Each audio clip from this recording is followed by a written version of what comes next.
What's the word, YouTube? It's your boy Big Will. We're back again with another episode of Life After Prison. You know what it is. Let's run it.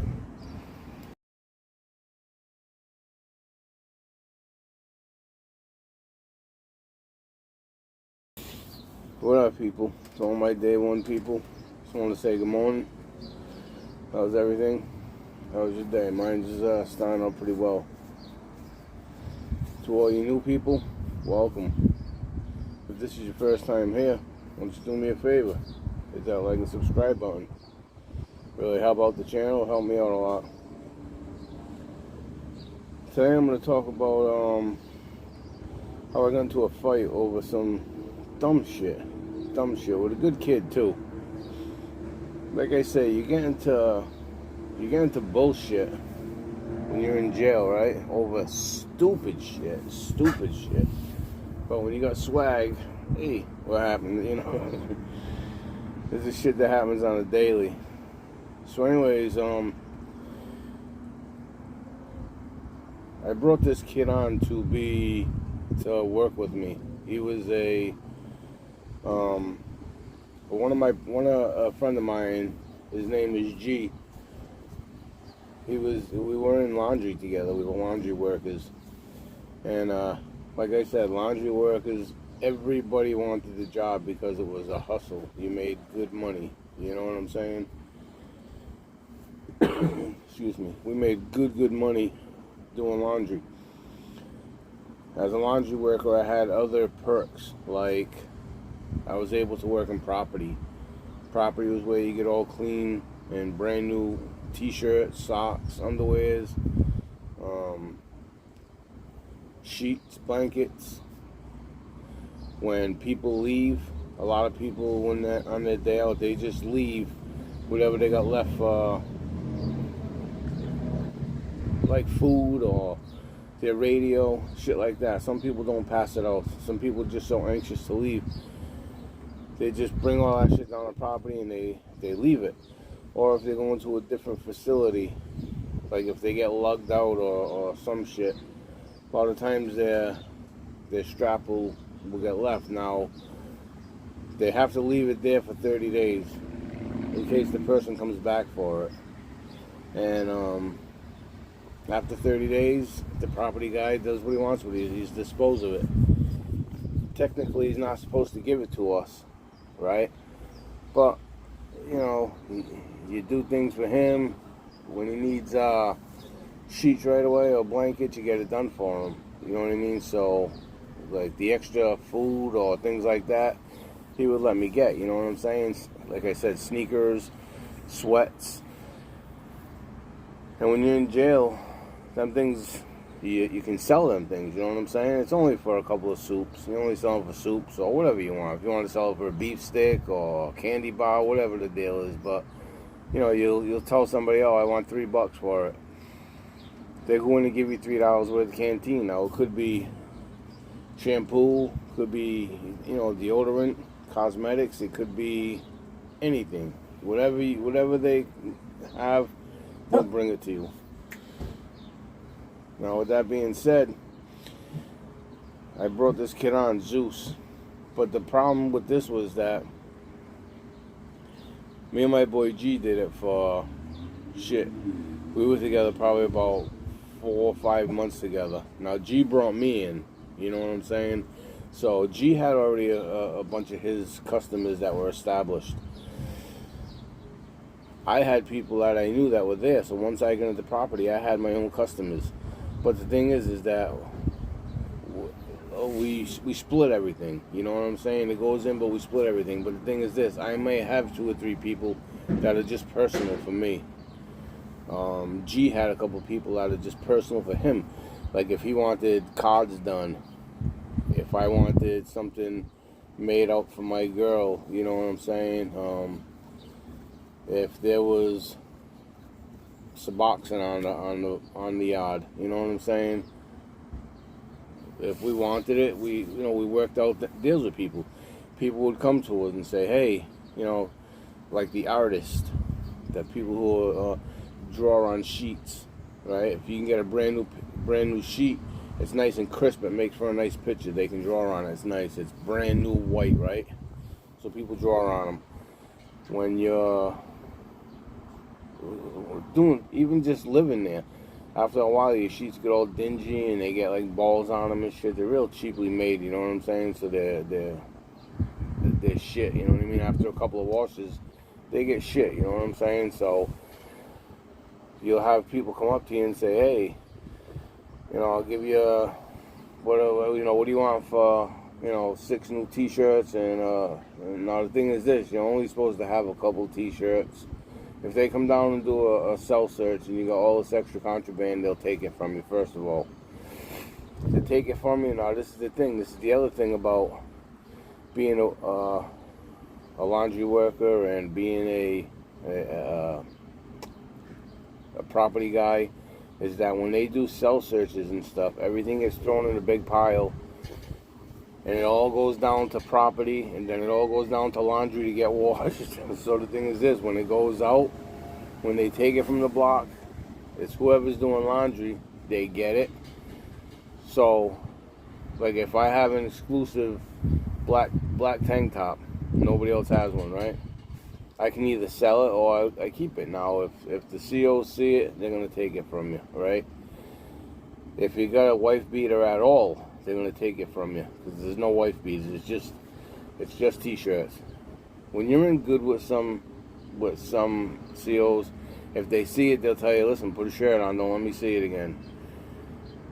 Other people will take it. They'll write you a ticket for contraband. You can usually get away with shit. You just don't flaunt it. You know what I'm saying?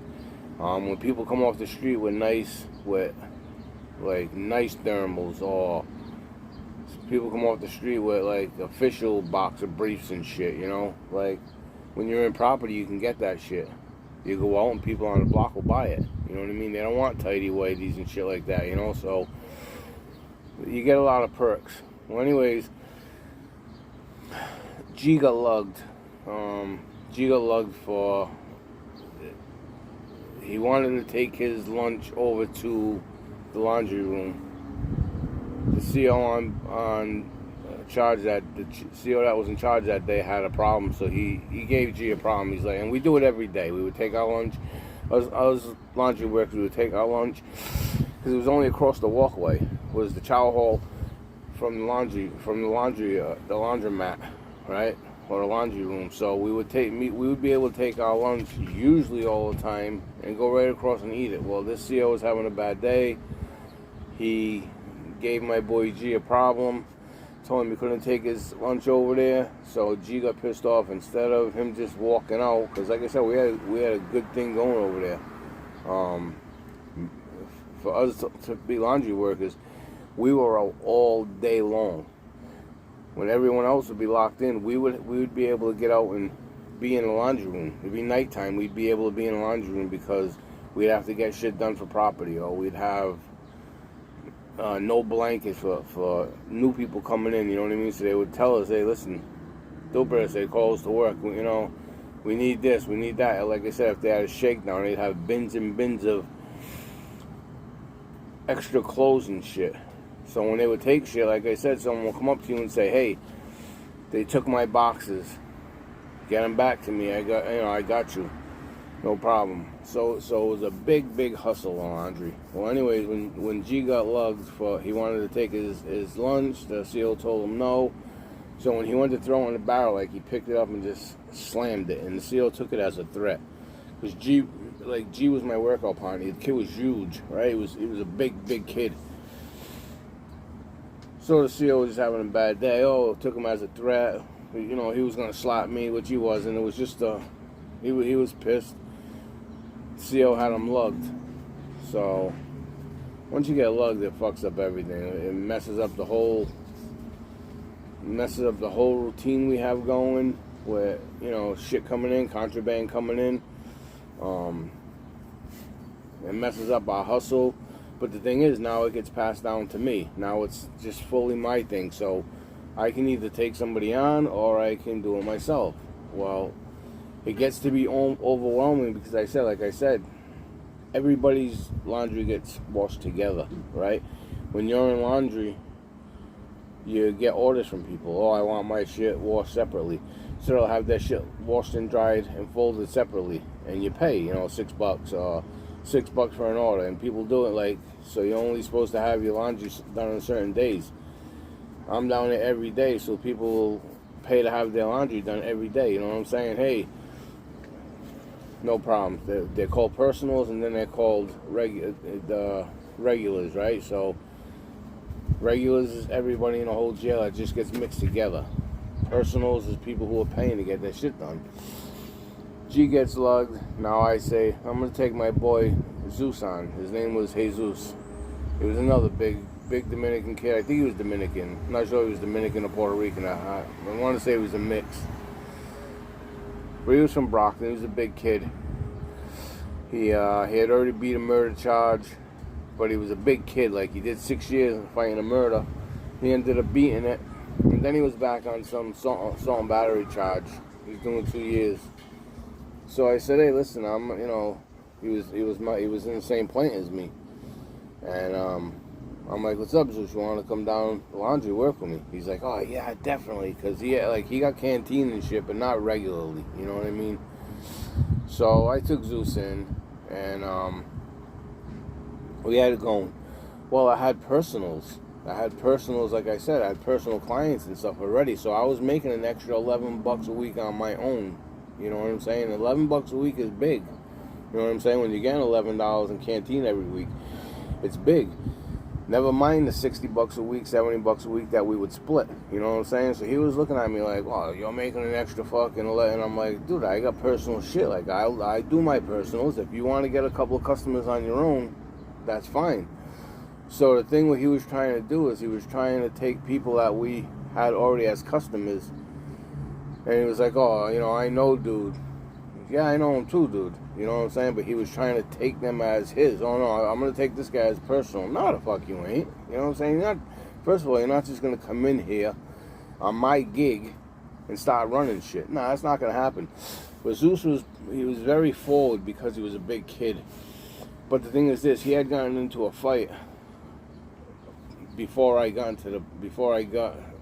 mixed up with him. He had gotten into a fight previously, and the kid knocked him out cold. So he was always subconscious. He was always nervous about getting knocked out cold. The kid broke his nose, like it fucked him up psychologically, right? Because he was a big kid, right? And he always pushed his weight around. He was a musclehead. He was huge. The kid was jacked. He was cut up. It was another workout partner, and everything was cool until he's like, nah, I'm going to start taking this dude as mine and that dude. And I'm like, nah, the fuck you ain't. Dude, these dudes listen, first of all, I'll just throw you the fuck out. You know what I'm saying? Like, you'll be out, dude. I'll get someone else to come in and, who you think you're going to come into the laundry and start dictating shit? Nah, that ain't how it works. He got pissed, and he stormed off one day where I was working. So I'm like, all right. So I'm down there all day by myself doing personals and doing the regular shit, and I'm doing personals, and I go back to the block later, and I'm like, yo, dude, this week I'm keeping extra, you know what I'm saying, because you had me down there all day, dude. You took off, you had a little bitch fit, and he was like, oh, what do you mean I had a bitch fit? You're gonna talk to me like that in front of the plant? And I'm like, what are you talking about? Yeah, dude, listen, we're men, dude. I'm gonna tell you how I feel. Nah, listen, can I come in your room? We're going to go talk. Now, usually when you tell someone I want to talk to you in the room, let's knuckle up. I said, nah, dude, how about this? I'll meet you in your room in a minute. I went into my room, I put my sneakers on. Already I put my sneakers on, he knows we're getting down. So I walk into his cell, and right away, listen, I'm not here to talk. I'm not here to argue with you or debate. This is not a debate. You asked me to go in a room for a fight, I'm swinging at you right away. So when we walked in right away, I sucked him. I blasted him. Like I said, he was a big kid. I didn't drop him. He fell backwards, and he just grabbed onto me. And he's like, what the fuck? What the fuck are you doing? And I'm like, what's up, dude? You fucking call me in here, you want... He's like, dude, I just want to talk to you. I don't want to talk to you in front of everybody. And I'm like, oh, that's some lame shit, dude. Listen, I'm not here for fucking, you know what I mean? Same thing I said. I'm not here for debates. I'm not here for games, dude. What the fuck is this? You're going to pull a fucking fit down there because I come out here and tell you how I feel in front of everybody? Or you think that's disrespectful and you don't want me talking to you like that? So he ended up like separating. He's like, you know what? I don't even want to fucking work down here with you. This is what it's coming to, da-da-da. And I'm like, whatever, dude. No big deal. That night, he was like pissed off and shit. Well, it's messed up because that night they're coming on counting shit, and it's like 2 in the morning, and he gets caught by the CO hitting his shit, right? He's going to town, and it was a female, and she told him, listen, put that shit away. By the time I get back, I don't want to see it. She comes around for a count 15, 20 minutes later, and now she said he's sitting on his bunk looking at her, and we call them gunners, right? He's looking at her, and he's hitting his shit like, he denied it. She had him, so in the morning comes, everybody's cell gets popped, his don't get popped. So he's looking like, and I'm like, what's up, dude, you all done? And he's like, nah, listen, I apologize for last night. He said, but my cell's not coming out. I'm like, wow, what's up? And he's like, I don't know, this chick last night, you know, she came, put the light in my eyes, and I fucking bugged out on her. That was his excuse. He didn't want to tell anybody that he got caught fucking gunning and shit. So later on comes down, I'm like, yo, what's up? I go to the CO, I'm like, yo, what's up? You gotta pop fucking cell 4. My boy's gotta come to work. And they're like, nah, he's locked in. And I'm like, for what? I knew the CO and I knew the fucking, you know what I mean? I knew the captain and shit, but I knew the CO, the lieutenant and he was like, nah, man, the kid got caught gunning to the CO last night. And I'm like, you serious? So I didn't put him on blast. I went back to the unit and I'm like, dude, what's up? They're telling me he got caught gunning. He told me the whole story. Listen, dude, I didn't fucking gun to her. Listen, I was letting off releasing some energy, some steam and shit, you know, we had a bad day. He said I was just letting off some anger and I was just into myself. When she came by the first time, I didn't hear her. I didn't even pay attention to her. He said, and when she came back the second time, I was getting up to fucking, you know, throwing my fucking dirty sock out and da-da-da, and she caught me, and I'm like, you serious? He said, yeah, and she told me because I was standing up that I was fucking gunning towards her, and I didn't.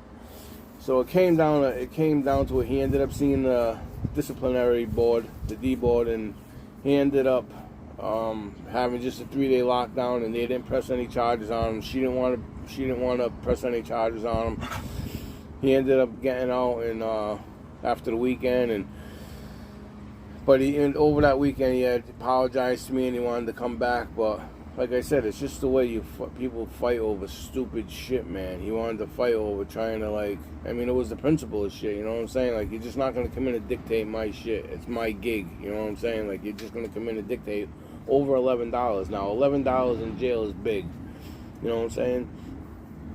For one, we're only allowed to order $80 a week, you know, and if you order a $30 radio one week, it's $6 in batteries, like, the shit adds up, you know what I'm saying? So you're only getting $20, $30 in food, and it goes quick, you know what I mean? When you're in jail, it goes quick, especially when you're throwing in for mixes and stuff. So he ended up coming back, and he didn't want to lose that shit. Like I said, that's a good gig.